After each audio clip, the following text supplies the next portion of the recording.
నమస్కారం అండి. మనకు చాలామంది షుగర్ పేషెంట్స్‌లలో రైస్ ఎంత క్వాంటిటీ తీసుకోవాలి సార్? రైస్ ఎక్కువ తీసుకున్నట్లయితే షుగర్ పెరుగుతుంది అంటున్నారు. ఆ షుగర్ పెరగడం వల్ల చాలా కాంప్లికేషన్స్ వస్తాయి. కాబట్టి రైస్ ఎంత వరకు తినాలి అని అడుగుతుంటారండి. ఇప్పుడు రైస్ అనేది 3 పూటలు రైస్ తిన్నా కూడా ఇబ్బంది ఉండదండి షుగర్ పేషెంట్స్‌లో. కానీ ఎంత క్వాంటిటీ తీసుకోవాలి అనేది మెయిన్ ఇంపార్టెంట్. ఒక కప్పు అంటే మన చిన్న ఒక బౌల్ ఇంత మందం రైస్ తీసుకుంటే మనకు ఎలాంటి ఇబ్బంది ఉండదు. ఎందుకంటే అలా మ్యాక్సిమం తీసుకున్నా కూడా ఒక 50-60% కార్బోహైడ్రేట్స్ ఉంటుంది అందులో. కాబట్టి ఇబ్బంది ఏమి ఉండదు. అలాగే గ్లైసెమిక్ ఇండెక్స్ కూడా 50 లోపలనే ఉంటుంది. గ్లైసెమిక్ ఇండెక్స్ 50 దాటిందంటే మనకు కొంచెం షుగర్ ప్రాబ్లమ్స్ వస్తాయి. కాబట్టి గ్లైసెమిక్ ఇండెక్స్ కూడా 50 కంటే లోపలనే ఉంటుంది ఒక కప్పు రైస్ తీసుకున్నట్లయితే. దానివల్ల మనకు ఎలాంటి ఇబ్బంది ఉండదు. ఒక బౌల్ రైస్ తీసుకోవచ్చు.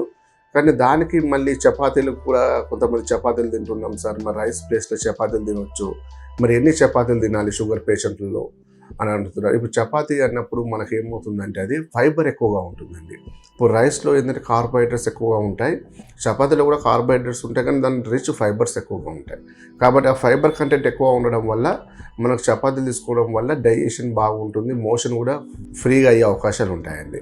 దాంతోపాటు మేజర్గా ఈ చపాతీలు ఎన్ని తీసుకుంటాము, మనం చపాతీలు ఎవరైనా సరే 2 చపాతీలు తింటామండి, కాకుండా ఒక 3 చపాతీలు తింటాం. కాబట్టి ఇప్పుడు 3 చపాతీలు తీసుకున్న ఎంత మనకు షుగర్ ఉంటుందో, అందులో ఎంత షుగర్ కంటెంట్ ఉంటుందో, ఒక కప్పు రైస్ తీసుకుంటే కూడా మనకు అంతే షుగర్ కంటెంట్ ఉంటుంది. కాబట్టి మనము 2 చపాతీలు కానీ, లేకుంటే మహా అంటే 3 చపాతీలు కానీ చిన్నవి, లేకుంటే 2 చపాతీలు కొంచెం పెద్దవైనా పర్లేదు, 2 చపాతీలు తీసుకుంటే ఎక్సలెంట్గా మన షుగర్ కంట్రోల్ ఉండదండి. మంచి కంట్రోల్ పెట్టుకోవచ్చు, షుగర్ పెరగకుండా మనం చూసుకోవచ్చు. అలాగే మన రైస్ తీసుకుంటే మాత్రం ఒక 1 బౌల్ రైస్ తీసుకోవాలి. ఎందుకంటే ఇప్పుడు రైస్ తీసుకున్నాం అనుకోండి, మనము అది ఒక బౌల్తో ఆగదండి రైస్. అంటే కొంచెం ఎక్కువ ఏదైనా మంచి కర్రీ ఉంది కాబట్టి, ఏదైనా మనకి ఇష్టమైన ఫుడ్ ఉందనుకోండి, కొంచెం రైస్ అనేది ఎక్కువ తీసుకుంటాం. అది 1 కప్పు కాకుండా 2-3 కప్పులు వెళ్ళిపోతుంది. దానివల్ల ఏమవుతుందంటే మన షుగర్ అనేది ఇమ్మీడియట్గా పెరిగిపోతుంది వాళ్ళకు.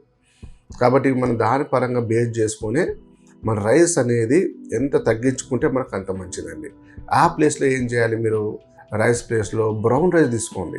ఆ బ్రౌన్ రైస్ చాలా మటుకు బెటర్ అండి. ఇప్పుడు 1 కప్పు కన్నా కొంచెం ఎక్కువ తీసుకున్నా, ఒక 2 కప్పుల బ్రౌన్ రైస్ తీసుకున్నా కూడా కొంచెం పర్లేదండి. అలాగే బ్రౌన్ రైస్ తీసుకోవచ్చు. ఆ ప్లేస్లో అరికెలు ఎక్కువగా తీసుకోవచ్చు, నానబెట్టినవి, దాంతో మనం దోశలు పోసుకోవచ్చు సాములతోటి.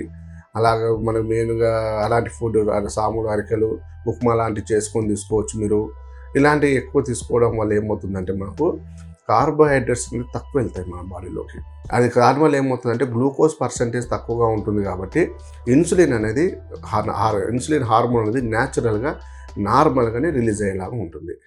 కాబట్టి ఈ రైస్ అనేది తగ్గించుకోండి. కొంచెం వీలైనంత వరకు చపాతీలు అనేది కూడా మీరు 2 చపాతీల వరకు తీసుకోవచ్చు. ఇలా మీరు డైట్ అనేది రెగ్యులర్గా మెయింటైన్ చేసుకుంటే బెటర్గా ఉంటుందండి. నమస్కారం.